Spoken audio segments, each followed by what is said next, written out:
ನಮಸ್ಕಾರ ಸ್ನೇಹಿತರೆ, ನಮ್ಮ ಹಿಂದೂ ಧರ್ಮದಲ್ಲಿ ಅಮಾವಾಸ್ಯೆಗೆ ವಿಶೇಷವಾದ ಮಹತ್ವವನ್ನು ನೀಡಲಾಗಿದೆ.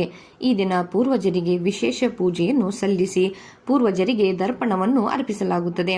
ಪೂರ್ವಜರನ್ನು ಮೆಚ್ಚಿಸಲು ಮತ್ತು ಅವರ ಆಶೀರ್ವಾದವನ್ನು ಪಡೆಯಲು ಇದು ಮಂಗಳಕರ ದಿನವಾಗಿದೆ. ಈ ದಿನ ಪವಿತ್ರ ನದಿಯಲ್ಲಿ ಸ್ನಾನ, ಪಿಂಡದಾನ, ಪಿತೃಪೂಜೆ, ದಾನ ಮತ್ತು ಬ್ರಾಹ್ಮಣರಿಗೆ ಅನ್ನವನ್ನು ನೀಡುವುದು ಪುಣ್ಯವೆಂದು ಹೇಳುತ್ತಾರೆ. ಪ್ರತಿ ತಿಂಗಳು ಅಮಾವಾಸ್ಯಾ ತಿಥಿ ಮತ್ತು ಪೂರ್ಣಿಮಾ ತಿಥಿ ಇರುತ್ತದೆ. ಸ್ನೇಹಿತರೆ, ಅಮಾವಾಸ್ಯೆಯೆಂದು ಚಂದ್ರನು ಗೋಚರಿಸುವುದಿಲ್ಲ. ಆದ್ದರಿಂದ ಈ ದಿನ ಯಾವುದೇ ಶುಭ ಕಾರ್ಯಗಳನ್ನು ನಡೆಯುವುದಿಲ್ಲ. ಅದೇ ರೀತಿಯಾಗಿ ಧಾರ್ಮಿಕ ನಂಬಿಕೆಗಳ ಪ್ರಕಾರ ಅಮಾವಾಸ್ಯೆಯೆಂದು ಭಗವಾನ್ ಶಿವ ಮತ್ತು ಚಂದ್ರನಿಗೆ ನೀರನ್ನು ಅರ್ಪಿಸುವುದು ಉತ್ತಮ ಫಲವನ್ನು ನೀಡುತ್ತದೆ ಮತ್ತು ಜಾತಕದಲ್ಲಿನ ಚಂದ್ರದೋಷವು ನಿವಾರಣೆಯಾಗುತ್ತದೆ ಎಂದು ಕೂಡ ಹೇಳುತ್ತಾರೆ. ಹಾಗಾದರೆ ಪೌಷ ಅಮಾವಾಸ್ಯೆಯ ತಿಥಿ ನೋಡಿ ಸ್ನೇಹಿತರೆ. ಪೌಷ ಅಮಾವಾಸ್ಯೆಯನ್ನು ನಾವು 11ನೇ ಜನವರಿ ಅಂದರೆ ನಾಳೆಯನ್ನು ನಾವು ಆಚರಿಸಬೇಕು ಮತ್ತು ಅಮಾವಾಸ್ಯೆಯ ತಿಥಿಯು ಜನವರಿ 10ರಂದು ರಾತ್ರಿ 8 ಗಂಟೆ 10 ನಿಮಿಷಕ್ಕೆ ಪ್ರಾರಂಭವಾಗಿ ಜನವರಿ 11ರಂದು ಸಂಜೆ 5 ಗಂಟೆ 26ಕ್ಕೆ ಕೊನೆಗೊಳ್ಳಲಿದೆ.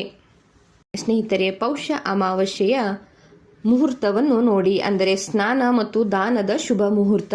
ಸ್ನೇಹಿತರೆ, ಇದು ಬೆಳಗ್ಗೆ 5 ಗಂಟೆ 57ರಿಂದ ಬೆಳಗ್ಗೆ 6 ಗಂಟೆ 21ರವರೆಗೆ ಇರಲಿದೆ. ನಾವು ಈ ಸಮಯದಲ್ಲಿ ಮಾತ್ರ ಪವಿತ್ರ ಸ್ನಾನ ಮತ್ತು ದಾನವನ್ನು ಮಾಡಬೇಕು. ಅದಾದ ನಂತರ ಶುಭ ಸಮಯ ಅಭಿಜಿತ ಮುಹೂರ್ತ ಬರುವುದು ಮಧ್ಯಾಹ್ನ 12 ಗಂಟೆ 8 ನಿಮಿಷದಿಂದ ಮಧ್ಯಾಹ್ನ 12 ಗಂಟೆ 50 ನಿಮಿಷದವರೆಗೆ ಇರಲಿದೆ. ಅದೇ ರೀತಿಯಾಗಿ ಗೋಧುಳಿಯ ಮುಹೂರ್ತ ಅಂದರೆ ಸಂಜೆಯ ವೇಳೆ ಸಂಜೆ 5 ಗಂಟೆ 40 ನಿಮಿಷದಿಂದ ಸಂಜೆ 6 ಗಂಟೆ 7 ನಿಮಿಷದವರೆಗೆ ಈ ಪೌಷ ಅಮಾವಾಸ್ಯೆಯ ಗೋಧುಳಿಯ ಮುಹೂರ್ತ ಬಂದಿದೆ. ಸ್ನೇಹಿತರೆ, ಈ ಪೌಷ ಅಮಾವಾಸ್ಯೆಯ ಮಹತ್ವ ಏನಿದೆ ಎಂಬುದನ್ನು ನೋಡಿ. ಧರ್ಮಗ್ರಂಥಗಳಲ್ಲಿ ಪೌಷ ಅಮಾವಾಸ್ಯೆಯನ್ನು ಸೂರ್ಯ ಮತ್ತು ಪೂರ್ವಜರ ಆರಾಧನೆಗೆ ವಿಶೇಷವೆಂದು ಪರಿಗಣಿಸಲಾಗಿದೆ. ಅದಕ್ಕಾಗಿಯೇ ಪೌಷ ಅಮಾವಾಸ್ಯೆಯು ಪಿಂಡದಾನ ಅಂದರೆ ಪೂರ್ವಜರಿಗೆ ನೈವೇದ್ಯವನ್ನು ಅರ್ಪಿಸುವುದು, ದರ್ಪಣ ಮತ್ತು ಶ್ರಾದ್ದ ಆಚರಣೆಗಳಲ್ಲಿ ನಾವು ಈ ದಿನವನ್ನು ಮಾಡಬಹುದು. ಇದು ಒಬ್ಬರ ಜನನ ಮತ್ತು ಮರಣದ ಚಕ್ರದಿಂದ ಬಿಡುಗಡೆಯನ್ನು ಹೊಂದಿಸಲು ಸಹಾಯ ಮಾಡುತ್ತದೆ ಮತ್ತು ಆತ್ಮಗಳಿಗೆ ಶಾಂತಿಯನ್ನು ನೀಡುತ್ತದೆ ಎಂದು ಕೂಡ ನಂಬಲಾಗಿದೆ. ಹಾಗಾದರೆ ಈ ಪೌಷ ಅಮಾವಾಸ್ಯೆಯನ್ನು ನಾವು ಯಾವ ರೀತಿಯಾಗಿ ಆಚರಣೆ ಮಾಡಬೇಕು ಎಂಬುದನ್ನು ನೋಡಿ. ಸ್ನೇಹಿತರೆ, ಪೌಷ ಅಮಾವಾಸ್ಯೆಯ ದಿನದಂದು ಸ್ನಾನ ಮಾಡಿ, ಧ್ಯಾನ ಮಾಡಿ, ಶ್ರೀಕೃಷ್ಣನನ್ನು ಪೂಜಿಸಿ ಮತ್ತು ಭಗವದ್ಗೀತೆಯ ಶ್ಲೋಕಗಳನ್ನು ಪಠಿಸಬೇಕು. ಈ ದಿನದಂದು ಮಂಗಳಕರವೆಂದು ಪರಿಗಣಿಸಲಾಗಿದೆ. ಆದ್ದರಿಂದ ನೀವು ಶಿವಲಿಂಗಕ್ಕೆ ಅಭ್ಯಂಗ ಸ್ನಾನವನ್ನು ಅರ್ಪಿಸಬೇಕು ಮತ್ತು ಪೂರ್ವಜರ ಆತ್ಮಕ್ಕೆ ಶಾಂತಿ ಸಿಗಲಿ ಎಂದು ಉಪವಾಸ ಆಚರಿಸಿ ಮತ್ತು ನಿರ್ಗತಕರಿಗೆ ದಾನವನ್ನು ಮಾಡಿ ದರ್ಪಣವನ್ನು ಕೂಡ ಆಚರಣೆ ಮಾಡಬೇಕು. ಸಂಜೆಯ ಸಮಯದಲ್ಲಿ ಧಾರ್ಮಿಕ ಕ್ರಿಯೆಗಳನ್ನು ಪೂರ್ಣಗೊಳಿಸಲು ಅರಳಿ ಮರದ ಕೆಳಗೆ ದೀಪವನ್ನು ಬೆಳಗಿಸಬೇಕು. ಪೌಷ ಅಮಾವಾಸ್ಯೆಯ ದಿನದಂದು ಈ ಆಚರಣೆಗಳನ್ನು ಆಚರಿಸುವುದರಿಂದ ನಮ್ಮ ಪೂರ್ವಜರ ಆತ್ಮಕ್ಕೆ ಶಾಂತಿ ಸಿಗುತ್ತದೆ ಎಂದು ಹೇಳುತ್ತಾರೆ. ಸ್ನೇಹಿತರೆ, ಈ ಪೌಷ ಅಮಾವಾಸ್ಯೆಯನ್ನು ಯಾವ ರೀತಿಯಾಗಿ ಆಚರಿಸಬೇಕು ಎಂಬುದನ್ನು ನೋಡಿ.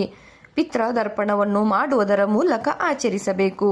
ಪಿತೃದರ್ಪಣ ಎಂದು ಕರೆಯಲ್ಪಡುವ ಒಬ್ಬರ ಪೂರ್ವಜರಿಗೆ ನೀರು, ಎಳ್ಳು ಬೀಜಗಳು ಮತ್ತು ಅಕ್ಕಿಯನ್ನು ಅರ್ಪಿಸುವುದು ಕೇಂದ್ರ ಆಚರಣೆಗೆ ಒಳಗೊಂಡಿದೆ ಎಂದು ಹೇಳುತ್ತಾರೆ.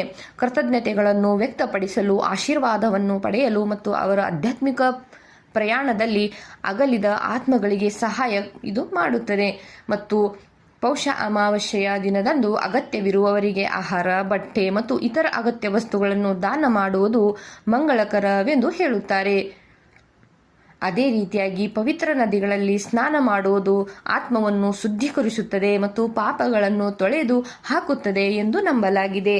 ಈ ಉದ್ದೇಶಕ್ಕಾಗಿ ಅನೇಕ ಭಕ್ತರು ಯಾತ್ರಾ ಸ್ಥಳಗಳಿಗೆ ಭೇಟಿ ಕೂಡ ನೀಡುತ್ತಾರೆ ಮತ್ತು ಭಕ್ತರು ಪ್ರಾರ್ಥನೆಯಲ್ಲಿ ತೊಡಗುತ್ತಾರೆ ಮತ್ತು ಭಗವಾನ್ ವಿಷ್ಣು ಮತ್ತು ಅವರ ಪೂರ್ವಜರಿಗೆ ಸಮರ್ಪಿತವಾದ ಮಂತ್ರವನ್ನು ಪಠಿಸುತ್ತಾರೆ.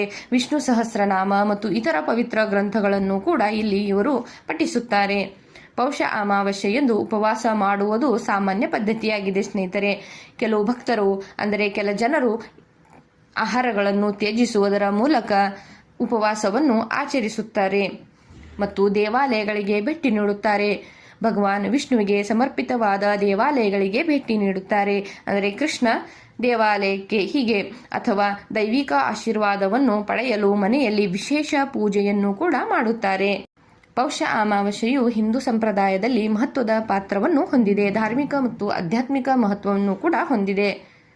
ಪೌಷ ಅಮಾವಾಸ್ಯೆಯು ಪ್ರಾಥಮಿಕವಾಗಿ ಒಬ್ಬರ ಪೂರ್ವಜರನ್ನು ಗೌರವಿಸಲು ಮತ್ತು ಆಶೀರ್ವಾದವನ್ನು ಪಡೆಯಲು ಸಮರ್ಪಿತವಾದ ದಿನವಾಗಿದೆ.